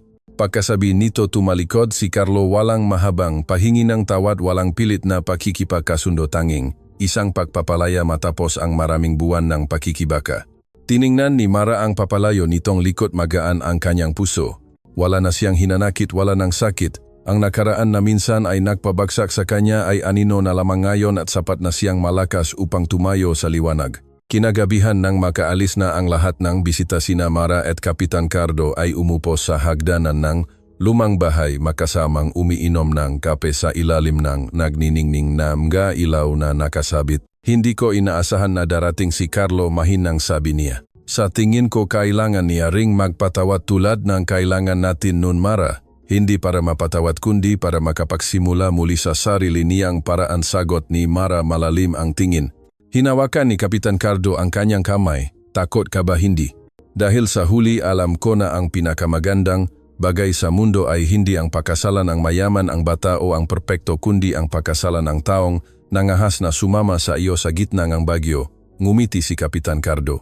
Sa ilalim ngang puno sa gitna ngang huni nga kuliglig sa huling bahagi ngang taginit sa gitna ngang kumukutitap na ilaw sa hangin dalawang tao, na parang walang koneksyon makaiba ang henerasyon ay nakaupo ngayon ng makasama na parang matagal nang itinalaga ng tadhana. At ang pag-ibig na iyon ay hindi na kailangan ng sinuman na magpatunay dahil sila mismo ang nagpatunay nito sa isang paglalakbay na punong paghihirap, paghihintay, pakikibaka at sa huli ay pagpapatawad. Ang buhay pagkatapos ng kasal nina Mara Reyes at Kapitan Cardo Morales ay naganap tulad ng inaasahan nila simple tahimik at kumpleto hanggang sa nagsimulang mag-iwan nang hindi may tagong marka ang panahon, patuloy pa ring nagtuturo si Mara sa center. Unti-unting dumarami ang mga estudyante at may mga kabataan pa mula sa iba't ibang probinsya na dumating upang mag-aral. May mga nagdadala pangangang maleta sa Maynila at umupangang tirahan para lang direktang mag-aral sa kanya at kay Maestro Cardo. Sa tuwing tinatawag ng mga estudyante si Kapitan Cardo na maestro nakakaramdam si Mara ng isang simpleng kaligayahan sa kanyang puso na ang pag-ibig na kanilang itinanim ay namumukatkat na ngayon sa mas batang henerasyon. Ngunit sa sandaling iyon din nagsimulang lumitaw ng malinaw ang isyu ng edad. Nagsimulang makaranas si Kapitan Cardo pananakit ng balikat at lig pakahilo at madalas na pagkapagod pagkatapos ng mga klase. Napansin ni Mara na paminsan-minsan ay bahagyang nanginginig ang kanyang kamay hindi na matatak tulad ng dati. Minsan habang nagtuturo muntik na siyang bumaksak na nagpabahala sa mga estudyante. Dinala siya ni Mara sa doktor at ang diagnosis, a transient ischemic attack, mini-stroke cervical spondylosis at hindi stable na blood pressure. Hindi ito seryoso kung ayusin ang pamumuhay ngunit kailangan niyang limitahan ang stress ang pagsasalita ng matagal at ang pagtayo ng matagal. Pawi sa kotse pilit siyang ngumiti upang magbigay katiyakan wala ito Mara. Ganyan talaga kapag matanda na, basta't hindi ko makalimutan kung sino ka ayos na. Ngunit hindi makangiti si Mara. Natahimik siya sa buong biyahe mahigpit na nakakuyom ang kanyang kamay sa laylayan ng kanyang puting barot saya na parang pinapatahimik ang sarili. Isang buwan pagkaraan kusang nag-resign si Kapitan Cardo sa pagtuturo sa center. Sumulat siyang isang sulat kamay at idinikit ito sa bulletin board. Maestro ay pansamantalang magpapahinga, hindi dahil sa nawalan ng gana ang maestro, kundi dahil naniniwala ang maestro. Ang makailangan kong ibahagi ay nasabi ko na at ang mabagay na kailangan pang matutunan sa buhay ay kayo na ang magpapatuloy. Umiyak ang maestudyante, umiyak din si Mara. Ngunit kinagabihan wala siyang sinabi sa kanya, niyakap lang siya mula sa likod habang nagbabasa siya en libro at mahinang bumulong, natatakot po ako na isang araw. Kapitan kapahumina kakailangan kong pumili sa pagitan ng aching career at fall sayo. Inilagay niya ang kanyang kamay sa kamay niya mahigpit na hinawakan. Kung kailangan mong pumili Mara, piliin mo muna ang sarili mo dahil kung hindi ka sapat na malakas paano mo susuportahan ang dalawang buhay. Ang masalitang iyon ay nagpayak kay Mara. Lagi siyang ganon, hindi kailanman humihingi, laging naghahanap ng paraan upang mabuhay siya ng toto sa kanyang sarili. Ngunit hindi laging madali ang buhay. Nagsimulang tumanggap si Mara nga manakaragdagang proyekto sa pagtuturo para sa isang bagong airline na nagbukas sa isang industrial zone na naglalakbay ngang halos 20 kilometro bawat araw. Nagtuturo siya sa center, gumagawa ng sariling kurikulum, nagmamanage ng class at nag-aalaga kay Kapitan Cardo na nagpapagod sa kanya ng husto. Isang gabing-gabi nang umuwi siya basang-basain, pawis madumi ang sapatos at may dalang lugaw para kay Kapitan Cardo. Nakatulog na siya sa upuan, nahulog ang libro sa sahig, nakapikit ang mga mata. Umupo siya at umiyak na parang bata kung sanay bumata ka ng 10 taon, wala sana akong pipiliin. Pabulong niya, marahang hinaplos ang buho niya. Bigla siyang namulat ng mata, mahina ang boses ngunit pilit na nagbiro. Kung bumata ako ngang 10 taon baka agawin ka pa ngang ibang babay, Mara. Napatawa si Mara sa pagluhan, yakap siya ng mahigpit. Huwag kang makasakit, Kapitan. Hindi pa ako sapat na matagal na buhay para masanay na wala ka. Kinabukasan ng umaga iniwan niya sa mesa ang isang sobre. Kung isang araw ay hindi na ako makakasama sa iyo, Mara, mamuhay ka pa rin tulad ng dati mo bago mo ako nakilala. Matapang, marangal at laging marunong magmahal sa sarili mo. Hindi ako takot mamatay, ang kinatatakutan ko lang ay iwan kang mag-isa sa mga pahuhusga na hindi pa natin natapos sirain. Binasa ni Mara na sikipan ang kanyang dibdib. Ngunit sa halip na sakit o pagkabigla, itinaas niya ang kanyang ulo, pinunasan ang kanyang luha, binuksan ang laptop at ipinagpatuloy ang kanyang hindi tapos na lecture. Sa bawat salita isiniksik niya ang katatagan na itinuro sa kanya ni Kapitan Cardo, hindi sa pamamagitan ng libro kundi sa pamamagitan ng pag-ibig. Nang dumating ang Disyembre, dala ang matuyo at malamig na hangin, binalutan ang Maynila ng kulay abong damit ng taglamig at ang buhay ni Mara Reyes ay pumasok sa pinakamadilim na araw nito mula nang magpakasal. Isang Lunes ng umaga nang nagsimula si Mara sa kanyang online class nang magring ng tuloy-tuloy ang kanyang telepono. Ang tumatawag ay isang kapitbahay sa lumang condominium kung saan madala si Kapitan Cardo magpalipas ng oras sa hardin. Mara, si Kapitan Cardo hinimatay sa bakuran, tumawag na kami ng emergency, papunta na kami sa St. Luke's Medical Center. Nagulantang si Mara, ibinagsak ang telepono sa mesa, dali-daling kinuha ang jacket, iniwan ang kanyang mga estudyante na naghihintay sa kalagitnaan ng klase. Nanginginig ang kanyang kamay habang sumasakay sa taxi, nautal na binasa ang address ng ospital. Sa unang pagkakataon sa kanyang buhay, naramdaman niyang sobrang takot hanggang sa hindi na siya makahinga. Nang dumating siya, dinala na si Kapitan Cardo sa emergency room. Hindi pinayagan si Mara na pumasok. Dali-dali lang sinabi ng nurse, may history po ang pasyente ngang high blood pressure. Ngayon mild stroke. Buti na lang po at naidala agad. Napaupo siya sa upuan, walang tigil ang pagluha. Ang kanyang mukha ay puting-puti, magkahawak ang kanyang magamay ngunit nanginginig pa rin.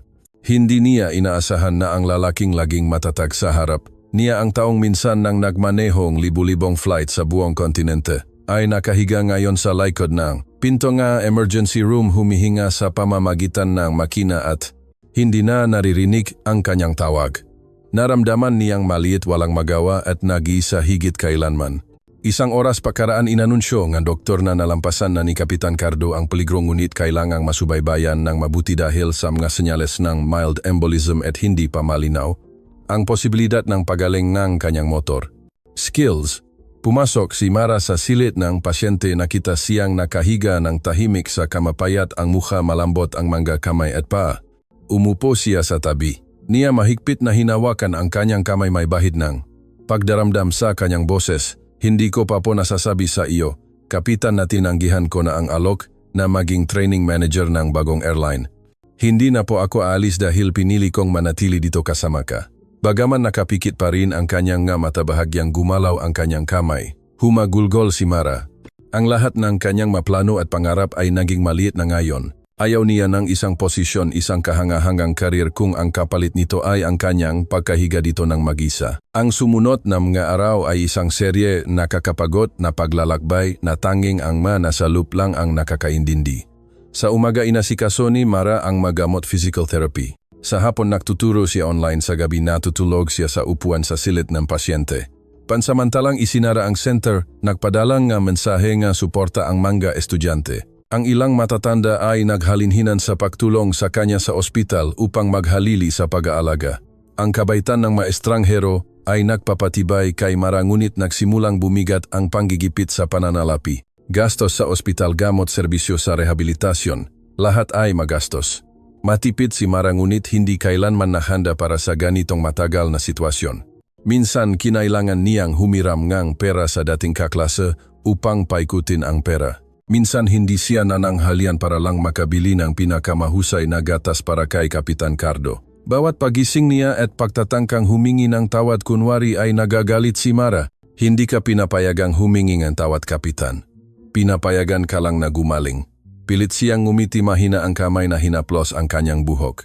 Hindi ako takot sa sakit, Mara. Ang kinatatakutan ko lang ay baka masyado kang mapagod at iwan mo ako. Aalis ako. Pero para bumili gamot para sa iyong ngumiti siya patuloy ang pagluha. Isang gabing umulan habang nakaupo at nagpapahinga sa pasilyo, nakatanggap si Mara ng mensahe mula kay Aling Susan Morales. Mara, narinig ko na ang balita. Kung may kailangan ka, huwag kang mag-atubiling sabihin. Kahit ano pa man ang nakaraan, ikaw ay pamilya na namin ngayon. Sa unang pagkakataon mula nang magpakasal, umiyak si Mara na parang bata. Hindi dahil sa kawalan ng pag-asa, kundi dahil alam niyang matapos ang maraming buwan ng pakikibaka, ang kanilang pag-ibig sa wakas ay nakapagpapabago na rin sa makapusong dating matigas. 3 linggo matapos ang stroke, inilipat si Kapitan Cardo mula sa recovery room patungo sa physical therapy room. Bagaman wala na siya sa critical na kondisyon, mahina pa rin ang kanyang kaliwang bahagi. Halos hindi niya may galaw ang kanyang kaliwang kamay at kailangan niyang gumamit ng saklay at tulong nurse upang makalakad. Mula sa isang lalaking, minsan nang nagmaneho nga transcontinental flight, sa isang gabi naging pasyente siya na nakahiga sa isang tabi ng kama, nanginginig ang kamay kapag humahawak ng kutsara ng kanin, lumalabo ang mamata kapag sinusubukang magsulat ng ilang linya sa kanyang diary. Para sa kanya, isang taong dating mayabang at kalmado, ito ay mas malaking pagkawala kaysa sa aksidente. Naramdaman ni Mara iyon bawat araw, bawat oras. Hindi niya siya sinisisi, hindi siya nagrereklamo, ngunit ang pagkapagod ay tahimik na kinakain ang kanyang puso. May magagabing hindi siya natutulog sa tabi nga kanyang kama, nakapatong ang ulo sa gilid na kama, ang luha ay dumadaloy sa kanyang damit ngunit walang hikbi. Isang umaga matapos tulungan ng nurse si Kapitan Cardo sa pagpapalit ng benda, nagdala si Mara sa silid ng isang maliit na bag. Ano yan, tanong niya, nagdududa ang tingin. Uniforme ko. Nalabhan ko na at naplansa. Ngayon babalik ako sa center para magturo ng isang maliit na klase. Bahagyang nagulat siya. Hindi mo kailangang magmadali, Mara. Ang center mamaya na lang. Umupo si Mara at hinawakan ang kanyang kamay, ang kamay na mas payat at mas maputla kaysa dati. Alam ko po, Kapitan, pero kung ipagpapaliban ko baka hindi na ito mangyari. Ayoko pong maging isang tao na puro sakripisyo lang at nakakalimutan ang sarili. Yumuko ang kanyang mata, pakaraan ng ilang sandali, marahang tumango siya. Patawad. Umiling si Mara. Hindi mo kailangan humingi ng tawad. Kailangan mo lang akong suportahan. Suportahan mo ako. Bawat segundo, bawat minuto, pabulong niya. Mula noon, nagsimulang bumalik si Mara sa pagtuturo. Bawat umaga siya mismo ang nakahanda ng pagkain, nagche-check ng kanyang blood pressure at nagrerenta ng tagapag-alaga sa loob ng ilang oras upang makapagturo siya. Pagdating niya nga hapon, sinasamahan niya siya sa physical therapy, minamasahe ang kanyang makamay at paa, nagkukwento tungkol sa mga estudyante, nagbabasa and tula nagpapatugtog ng classical music. Kahit ilang segundo lang siyang ngumiti, sapat na. Bagaman pagod, naramdaman niyang muling nabuhay ang kanyang puso. Ang bawat araw ay isang pagsisikap na balansehin ang pagiging asawa, guro at inspirasyon. Isang araw habang nililinis niya ang working table, nakita ni Mara ang lumang notebook ni Kapitan Cardo. Binuksan niya ito. Sa loob may dos-dosanang pahina ng sulat kamay. Malamang ay isinulat niya ito bago siya makasakit. Binuklat ni Mara ang huling pahina at nabasa ang linyang ito, kung isang araw ay hindi na ako makakasama sa iyo, Mara, kahit papaano ay sana ay ipagpatuloy mo ang paglalakbay mo, dala ang apoy na sinindihan ko sa iyong puso. At kung pipilitin kang buhay na pumili, laging piliin ang sarili mo. Dahil ang babaeng marunong magmahal sa sarili ay may sapat na lakas para mahalin ang iba. Umiyak siya, ngunit sa pagkakataong ito hindi naluha ng pagdadalamhati kundi luha ng pagtanggap at kapayapaan. Sa sumunod na buwan, unti-unting gumaling ang motor skills ni Kapitan Cardo. Ang kanyang kanang kamay ay nakakahawak ng saklay at nakakalakat na siya ng dahan-dahan sa paligid ng bakuran. Naupo siya at pinanood si Mara na nagtuturo online, paminsan-minsan ay nagbibigay ng payo sa kurikulum, paminsan-minsan ay nagkukuwento ng lumang kuwento sa mga estudyante. Nang may bahagyang paos na boses ngunit puno ng inspirasyon. Isang araw pagkatapos ng klas ni Mara, tiningnan siya niya ng matagal at sinabi, alam kung hindi na ako bata para mangako ng matagal na panahon. Mara pero kung isang araw ay gusto mong makaana at hindi na ako sapat na malakas para maging ama, marahang ngumiti si Mara at pinutol ang kanyang sinasabi, hindi ka po ang tatay ng anak ko, Kapitan. Ikaw po ang nagturo sa akin kung paano maging ina.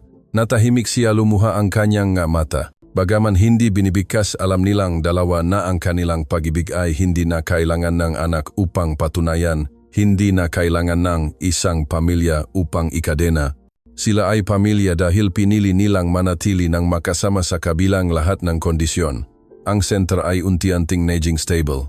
Maraming dating estudyante ang bumalik at mayroon pang ang galing sa Davao na nagpasalamat lamang dahil sa mga salitang sinabi ni Mara noon.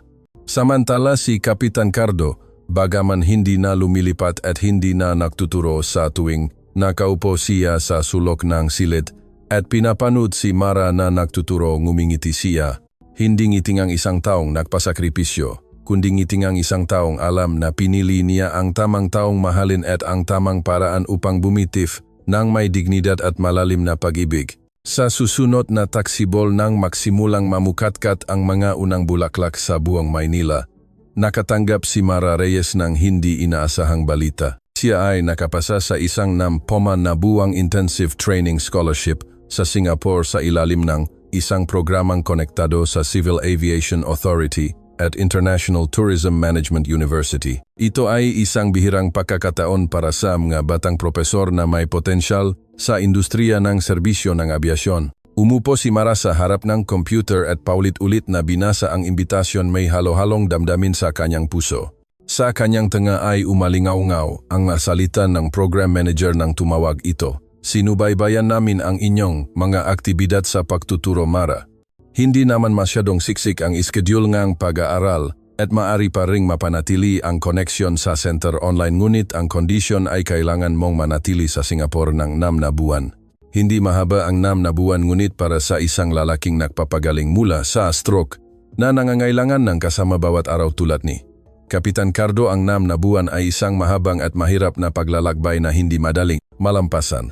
Kinagabihan walang sinabi si Mara. Pumunta siya sa palengke, nagluto, naglinis at nagtimpla ng kape tulad ng ordinaryong araw, ngunit bawat galaw niya ay mabagal at malalim ang kanyang tingin. At nang iabot niya ang isang tasang mainit na kape kay Kapitan Cardo, medyo nanginginig ang kanyang kamay. May problema ba, tanong niya, hindi inalis ang tingin sa kanyang mukha. Napatigil si Mara, inilapa niya ang tasa sa mesa, umupo sa harap niya, makahawak ang makamay. May scholarship po ako sa Singapore, 6 na buwan.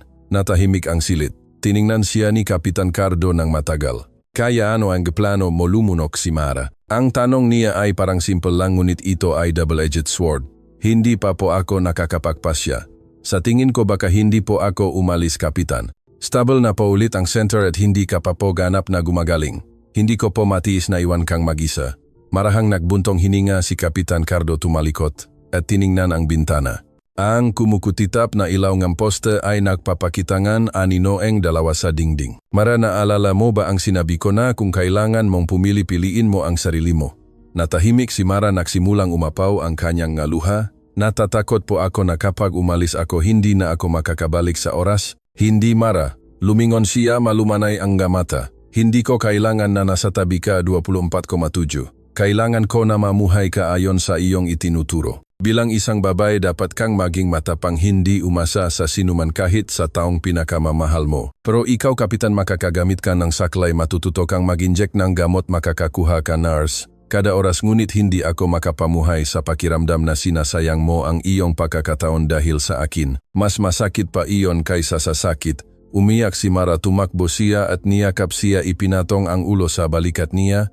Talaga bang hahayaan mo akong umalis, Kapitan? Basta't mangako kang babalik, pangako.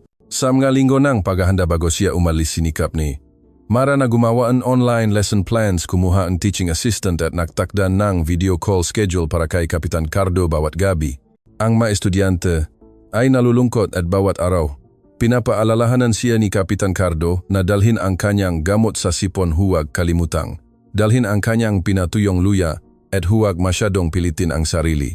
Bago ang araw ng flight, siya mismo ang nahatid sa kanya kahit nasa pamamagitan lang ng isang inupahang taxi at mabagal na lakad. Mahaba niyang hinawakan ang kanyang kamay sa waiting area ng airport. 6 na buwan lang Mara, hihintayin kita. Kung masyado kitang namimiss tatawag ako. Ngunit kung hindi ako tatawag hindi dahil. Sana kalimutan kita kundi dahil gusto kong maging kalmado ka sa iyong pag-aaral. Niyakap siya ni Mara na parang takot na hindi na siya muling mayayakap.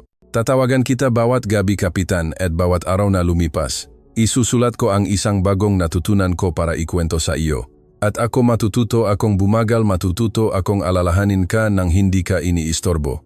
Nang lumipat ang eroplano, nakaupo si Mara malapit sa bintana, mahigpit na hawa ang isang maliit na notebook na may nakasiksik na unang sulat na isinulat ni Kapitan Cardo para sa kanya kung saan nagsimula ang pag-ibig na ito. Hindi niya alam kung ano ang naghihintay sa kanya sa hinaharap, ngunit alam niyang malinaw ang isang bagay: tanging kapag nangahas siyang mamuhay para sa kanyang sarili, makakaroon siya ng sapat na lakas upang panatilihin ang taong minamahal niya.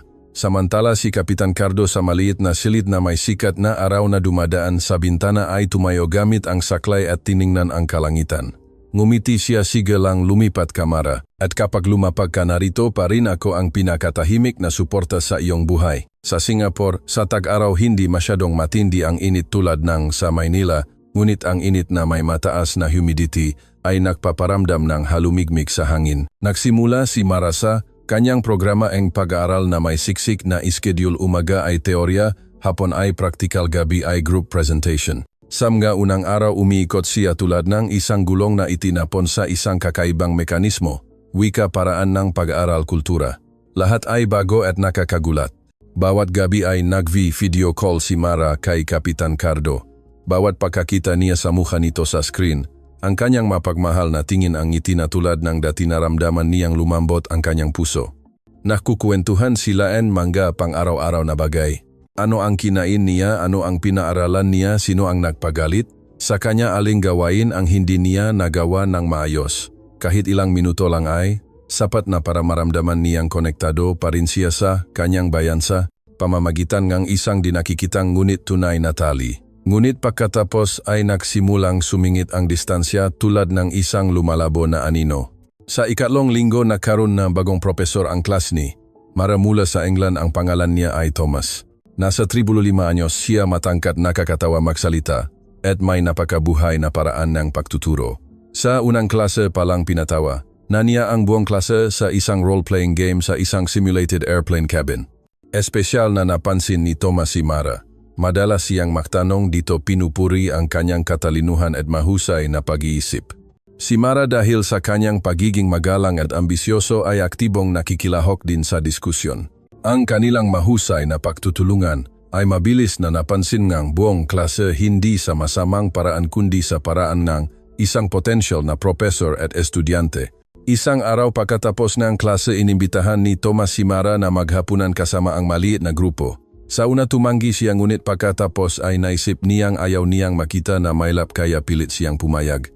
Nagpatuloy ang hapunan ng masaya at bukas at malinaw na ipinakita ni Thomas ang kanyang interes. Hinila ang upuan para sa kanya, nagabot ng pagkain, nagtanong tungkol sa kanyang pamilya at lalo na nang hindi sinasadyang malaman niyang kasal siya sa isang matanda na lalaki. Hindi niya maitago ang kanyang pagtataka. Talaga ba Mara, wala akong intensyon na maging bastos, pero mukha kang masyadong bata para magkaroon ng asawang retirado na. Marahang ngumiti si Mara, hindi nakatingin kay Thomas.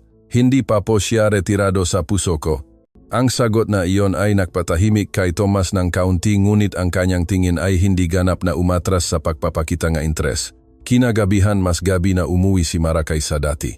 Tinawagan niya si Kapitan Cardo, sinabi lang na may group meeting. Wala na siyang gaanong tinanong, malumanay lang na pinayuhan siyang mag-ingat sa daan, tumingin sa harap at likod at huwag kalimutang magdala ng manipis na jacket dahil malamig sa Singapore sa gabi. Ngunit nakaramdam siyang ang bigat sa dibdib, hindi dahil kay Thomas kundi dahil sa unang pagkakataon sa lubna.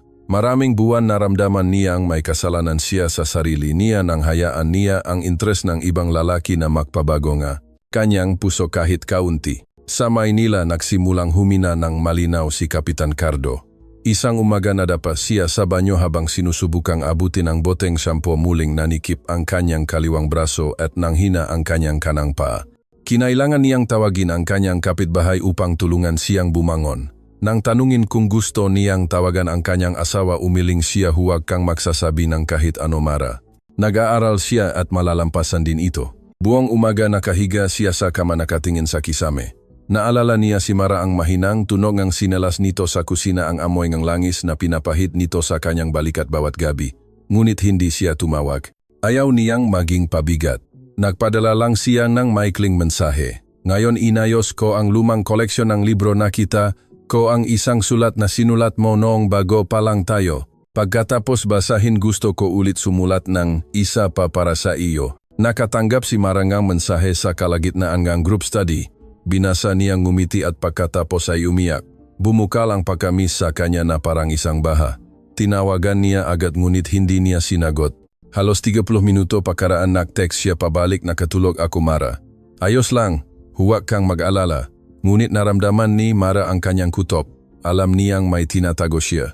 Kinagabihan sumulat si Mara sa kanyang diary, ang magmahal ngang matanda ay hindi mahirap. Ang pinakamahirap ay kung paano mamuhay para sa sarili at hindi mawala ang taong iyon sa gitna ng katahimikan na hindi mo alam. Maynila, isang malamig na hapon sa unang bahagi ng Hunyo, nadapamuli si Kapitan Cardo. Sa pagkakataong ito ay sa likod na bahay habang pilit na kinukuha ang ilang hino na mangga upang ihanda ang pinatuyong mangga na ipapadala kay Mara. Tulad ng sinabi niya noon, na-miss ko na ang pinatuyong mangga mo, Kapitan. Ang pagkadapa ay hindi lang nadulot na galos sa kanya kundi lalo pang nakpalala sa kanyang lumang sugat sa kaliwang balikat. Ang biglaang paninikip na kalamnan ay naging dahilan kung bakit hindi siya makatayo mag-isa. Dinala siya nga kapitbahay sa ospital kinagabihan. Sa Singapore, naghahanda si Mara para sa kanyang group graduation presentation. Nakatanggap siya nga tawag mula sa hindi kilalang numero sa Pilipinas. Ang duty doctor ng isang ospital na mamadali ang boses, kayo po ba ang asawa ni Ricardo Morales? Siya po ay nasa critical care. Ang kanyang kaliwang kamay ay ganap na paralisado at may panganib po siyang makastroke ulit kung hindi siya masusubaybayan ng maigi. Napatigil si Mara, nahulog ang telepono, nanginginig hanggang sa hindi na siya makapagsalita. Nakatayo siyang tulala sa lobby ng University Library, nagulantang mabilis ang tibok ng puso. Tinawagan niya siya ngunit hindi sinagot. Tinawagan niya ang kanyang kapitbahay at kinumpirma na si Kapitan Cardo ay nakahiga ng walang malay at hindi niya pa rin pinayagan na tawagan siya. Sinasabing malapit na siyang mag-graduate at huwag niyang pababayaan ang kanyang pag-aral dahil sa kanya. Kinabukasan ng umaga, si Mara ay nasa Changi Airport na. Mukha siyang pagod na pagod, hindi na halos mapuno ang kanyang maleta. Nag-apply siya ng leave of absence mula sa kanyang programa ng pag-aaral at ipinadala ang lahat ng kanyang teaching materials sa teaching assistant. Iniwan ang isang mensahe para sa konseho, natutunan ko na ang lahat ng kailangan kong matutunan, hindi sa klase kundi nang maintindihan ko na ang taong minamahal ko ay maaring mawala anumang oras kung hindi ko agad siya pangangalagaan. Ang night flight ay lumapag sa Naya bandang 1:00 ng umaga, umambon sa Maynila. Sumakay siya ng taxi diretso sa ospital kung saan walang malay si Kapitan Cardo sa intensive care unit. Tiningnan niya siya sa salamin at umiyak si Mara. Marahan niyang kumatok sa pinto ng silid pabulong, Kapitan, nandito na po ako. Hindi ka po pwedeng mauna.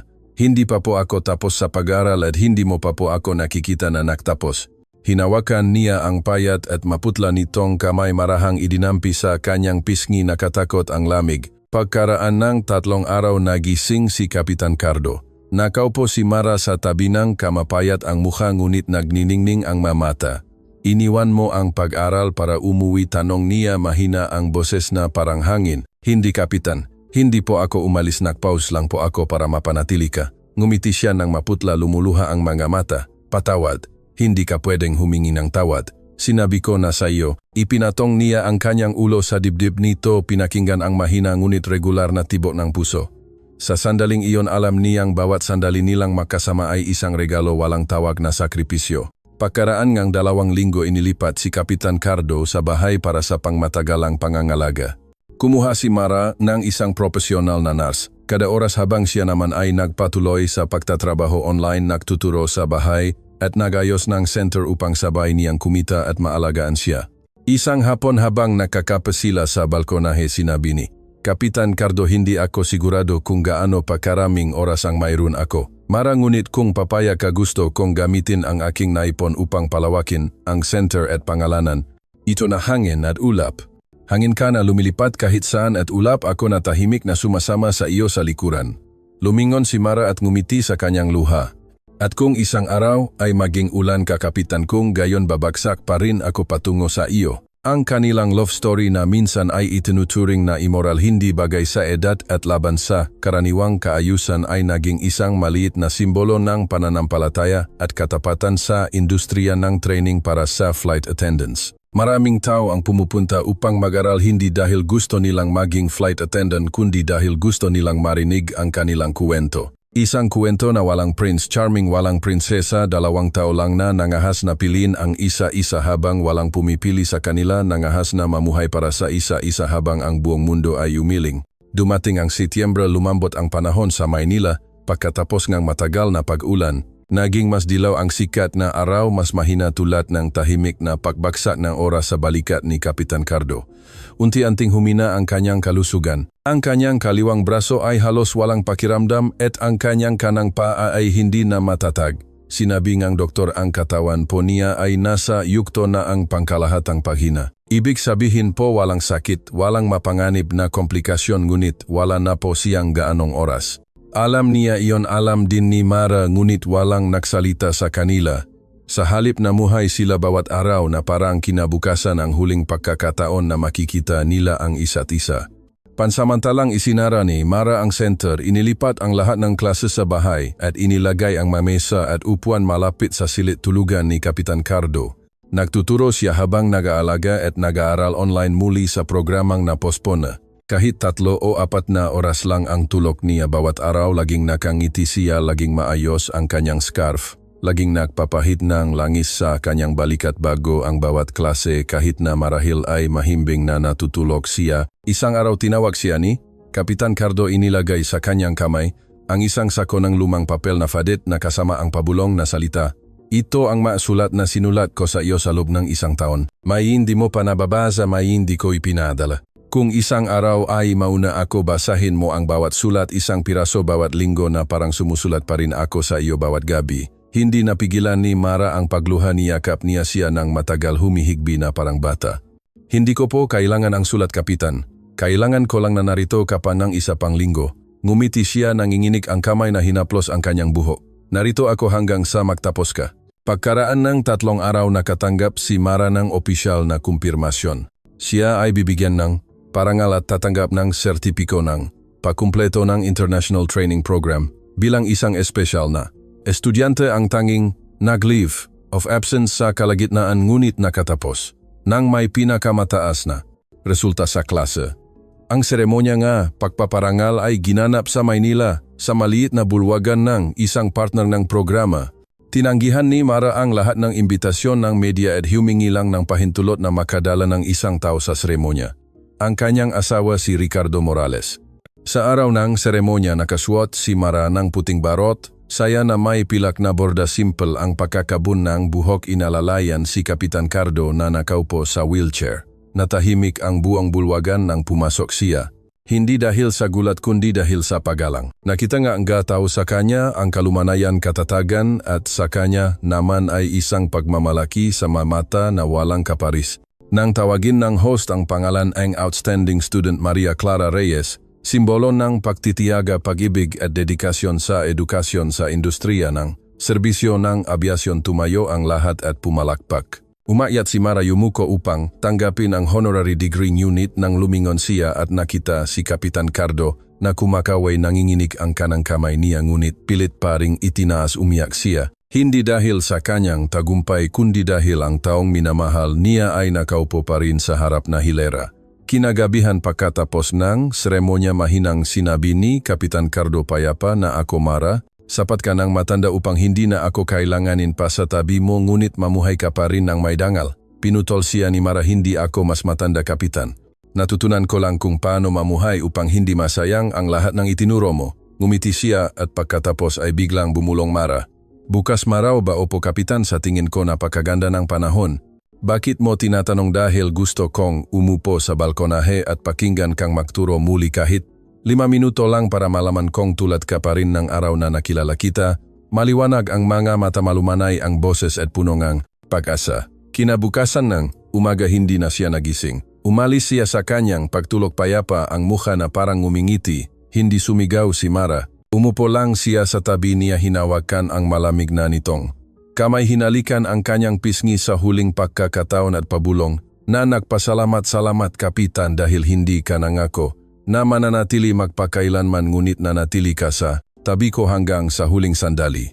Sa kanyang larawan na nakalagay sa altar ay ang larawan ni Kapitan Cardo na nakaupo sa hilera sa araw graduation, kumakaway ang kamay kay Mara at ngumingiti. Sa tabi nito ay ang unang sulat na isinulat niya noon. Mara, kung binabasa mo ang sulat na ito marahil ay nauna na ako, ngunit huwag kang umiyak dahil hindi ako nawawala. Lumipat lang ako para maging hangin tahimik na lumilipad sa tabi mo sa buong natitirang bahagi ng iyong buhay. Isang buwan matapos ang libing ang Maynila ay nasa panahon ng puting krisantemo. Sa mga pamilyar na kalye, tahimik na dumadaan ang mabisikleta na puno ng bulala na nagpapaalala sa mga tao nga magaganda, marupok, simple at maikling bagay tulad ng pag-ibig ni Mara Reyes at Kapitan Cardo Morales. Isang maikling pag-ibig hindi maingay ngunit sapat upang alalahanin ng mga tao magpakailanman. Bumalik si Mara sa center pagkaraan ng 40 araw. Hindi siya nag-makeup, hindi siya nagsusuot na makukulay na damit. Nakaputing polo pa rin siya, itim na pantalon, mas payat ang mukha, mas malalim ang mata tulad ng isang taong dumaan sa pakawala ngunit hindi bumaksak. Tumayo siya sa podium, tiningnan ang bawat estudyante na nakaupo ng seryoso. Sa ibaba ang mamata ng mga kabataan ay puno pa rin ng pangarap na lumipat pumasok sa kalangitan. Alam niyo ba kung bakit kailangan nating pag-aralan ang soft skills? Tanong niya dahan-dahan ang boses. Para tama po ang pakikitungo sa mga pasahero, ma'am. Ano pa para po malampasan ang stress sa trabaho? Marahang ngumiti si Mara at yumiling. Dahil sa buhay may mga pagkakataon na makakakilala kayo ng mga taong kailangan lang isang salita ninyo upang maniwala sa buhay ng isa pang araw. Isang salitang kabaitan, isang ngiti sa tamang oras, maaring ang tanging bagay na magpipigil sa isang tao mula sa kawalan ng pag-asa. Natahimik siya ng kaunti at pagkatapos ay nagpatuloy, minsan. Minahal ko ang isang lalaking mas matanda sa akin ng mahigit 30 taon. Hindi kami tulad ng iba, hindi makatwiran, hindi suportado, ngunit siya ang nagturo sa akin na ang kalumanayan ang pinakamalakas na sandata ng isang babae at ang kabaitan gaano man kaliit ay may sapat na lakas upang baguhin ang buhay ng isang tao. Sa ibaba may ilang estudyante ang lumuha, may tumayo at pumalakpak. Kumalat ang palakpakan at pagkatapos ay tumayo ang buong klase, sabay-sabay na pumalakpak para sa kanya. Hindi lang bilang pagalang sa guro kundi bilang pamamaalam sa taong tahimik na sumuporta sa kanya sa buong paglalakbay. Isang taon pakaraan ang hangin at ULEP Center ay lumawak at naging isang modelo nga ang community training na nakatuon sa pagtulong sa mga kabataang mahirap na makaroon ng pagkataong ituloy ang career sa air service. Ang unang estudyanteng nakatanggap na scholarship mula sa foundation na pinangalanang Cardo at Mara ay isang dalagang probinsyana, ulila sa magulang ngunit laging nangunguna sa klase ng communication skills. Patuloy pa ring nagtuturo si Mara. Hindi na siya nag-asawa, muli hindi na siya umalis sa malayo, ngunit bawat araw ay nakasuot siya ng isang kulayabong scarf na regalo ni Kapitan Cardo. Sa kanyang office nakalagay ang larawan niya, sa tabi nga bintana sa likuran ay ang malawak na kalangitan na parang laging nakaupo siya doon, nakangiti at pinapanood siyang nagtuturo. Isang gabi sa huling bahagi ng taglagas, lumabas si Mara sa balkonahe, hawak ang isang tasa ng mainit na salabat, tiningnan ang kalangitan na puno ng bituin. Binuksan niya ang lumang notebook kung saan sumulat si Kapitan Cardo noon. Kapag nabasa mo ang huling pahina nito, Mara, marahil ay malayo na ako. Ngunit huwag kang malungkot dahil habang minamahal mo ako, patuloy akong magtatagal. Ipinatong ni Mara ang kanyang kamay sa kanyang dibdib. Kapitan, alam mo ba hindi ko na pinapangarap na lumipat sa kalangitan tulad ng dati. Ngunit pinapangarap ko na maging taong naglalagay na hagdan upang ang makabataan ay makaakyat. Bawat baitang at bawat pagkakita ko sa isang taong matatag na lumilipad, nakikita ko ang sarili ko na tumatango sa isang lugar at sinasabing, mahusay ka, Mara. Marahang humipo ang hangin sa kanyang buho. Sa bintana ginagalaw ang larawan ni Kapitan Cardo. Ipinikit niya ang kanyang mata, ngumiti. At sa isang lugar sa gitna ng ulap, tiyak na may isang lalaking sumusubaybay sa kanya at laging sumusubaybay mula pa sa unang araw. Ang kwento ni Mara Reyes at Kapitan Cardo Morales ay hindi lang isang love story na lampas sa edad. Ito ay isang paglalakbay ng pagpili ng tahimik na sakripisyo at ng matatag na pananampalataya sa halaga ng tunay na pag-ibig. Hindi nila kailangan ng pagtanggap ng sinuman. Kailangan lang nila na makita ang isa-isa, intindihin ang isa-isa at magkasama hanggang sa huling sandali. Ang kwentong ito ay nagtuturo sa atin na ang pag-ibig ay nangangahas na pumili at nangangahas na panatilihin. Ang kaligayahan ay hindi nagmumula sa pagiging perpekto kundi sa kabaitan, pagpapatawad at pagtitiyaga bawat araw. Minsan ang taong nakasama mo ng maikling panahon ay mag-iwan ng marka sa buong buhay. At ang pag-ibig kapag sapat ang lalim ay hindi na kailangan ng edad, hindi na kailangan ng paliwanag, sapat na ang dalawang pusong totu.